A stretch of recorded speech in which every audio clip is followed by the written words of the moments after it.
the, the OVP submitted a fiscal and financial plan to the Department of Budget and Management, correct? For Opo. 2022? Are you Nagsubmit, aware?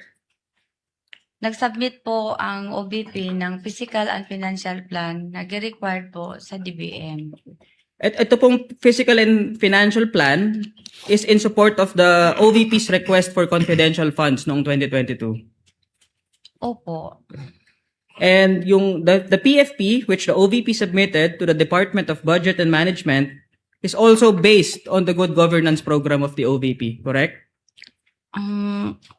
Wala ko ka-get sa question ni mo, Your Honor. Yung po bang physical and financial plan na sinubmit ng OVP sa Department of Budget and Management, nakabase rin po ba sa good governance program ng OVP?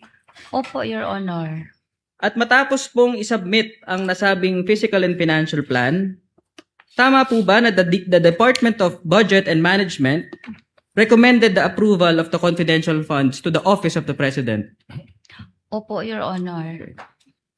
And the Office of the President, through the Executive Secretary, approved the Office of the Vice President's request for confidential funds. Your Honor, at this juncture, I'll be objecting. If I may state the ground, Your Honor, please. Proceed, Counsel. The ground being, there is a distinction between, on one hand, things that may be covered on cross on a non-adverse witness.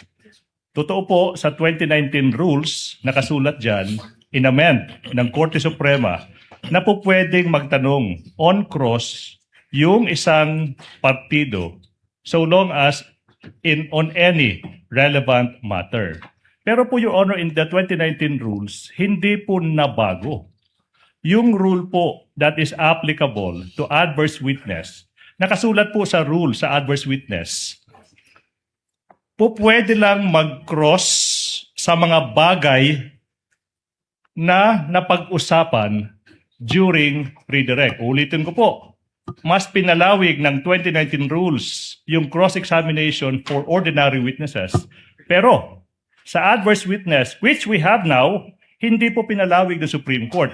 Dapat po may relevance sa naging pag-uusap ng abogado tsaka testigo during redirect. Now, that's the point. Now, as to who approved the confidential funds, Your Honor, it was not touched upon. It was not touched upon during the direct examination. Ulitin ko, 2019 rules, pinalawig yung cross for ordinary witness pero mas stricto pa rin yung rule applicable when it comes to adverse witness.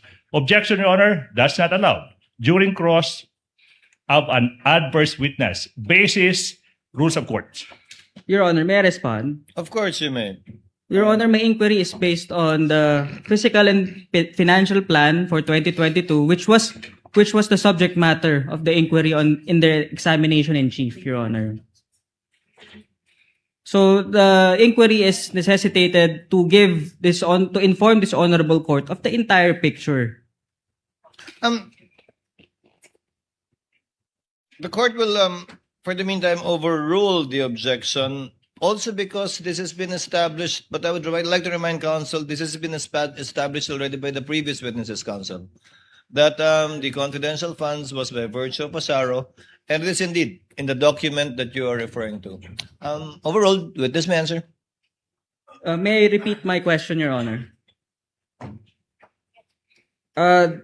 The Office of the President, through the Executive Secretary, approved the Office of the Vice President request for confidential funds, correct? Opo, Your Honor. And this approval is why the OVP was allocated confidential funds for 2022. Ito po yung dahilan kung bakit nagkaroon ng confidential funds ang OVP noong taong 2022. Opo, Your Honor. The OVP submitted a fiscal and financial plan to the Department of Budget and Management, correct? For Opo. 2022? Are you Nagsubmit, aware? nagsubmit po ang OBP ng Physical and Financial Plan na required po sa DBM. At ito pong fiscal and financial plan is in support of the OVP's request for confidential funds noong 2022. Opo. And the PFP, which the OVP submitted to the Department of Budget and Management, is also based on the good governance program of the OVP, correct? Wala ko ka-get sa question ni mo, Your Honor. Yung po bang physical and financial plan na sinubmit ng OVP sa Department of Budget and Management, nakabase rin po ba sa good governance program ng OVP? Opo, Your Honor.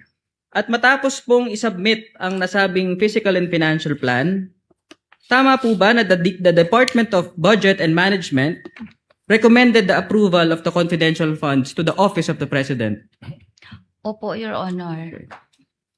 And the Office of the President, through the Executive Secretary, approved the Office of the Vice President's request for confidential funds. Your Honor, at this juncture, I'll be objecting. If I may state the ground, Your Honor, please. Proceed, counsel. The ground being, there is a distinction between, on one hand, things that may be covered on cross on a non-adverse witness.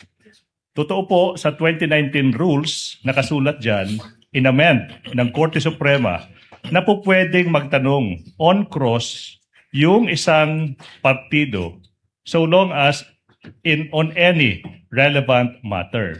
Pero po, Your Honor, in the 2019 rules, hindi po nabago.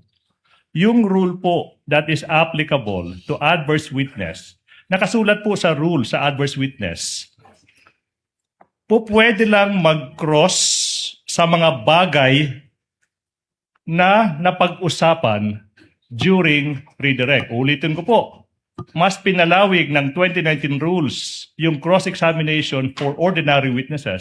Pero sa adverse witness, which we have now, hindi po pinalawig ng Supreme Court. Dapat po may relevance sa naging pag-uusap ng abogado at testigo during redirect. Now, that's the point. Now, as to who approved the confidential funds, Your Honor, it was not touched upon. It was not touched upon during the direct examination. Ulitin ko, 2019 rules, pinalawig yung cross for ordinary witness, pero mas stricto pa rin yung rule applicable when it comes to adverse witness. Objection, Your Honor, that's not allowed. During cross of an adverse witness, basis rules of court. Your Honor, may I respond? Of course you may. Your Honor, my inquiry is based on the fiscal and financial plan for 2022, which was the subject matter of the inquiry in the examination in chief, Your Honor. So the inquiry is necessitated to inform this honorable court of the entire picture. The court will, for the meantime, overrule the objection, also because this has been established, but I would like to remind counsel, this has been established already by the previous witnesses, counsel, that the confidential funds was by virtue of Pasaro, and it is indeed in the document that you are referring to. Overall, witness may answer. May I repeat my question, Your Honor? The Office of the President, through the Executive Secretary, approved the Office of the Vice President request for confidential funds, correct? Opo, Your Honor. And this approval is why the OVP was allocated confidential funds for 2022. Ito po yung dahilan kung bakit nagkaroon ng confidential funds ang OVP noong taong 2022. Opo, Your Honor.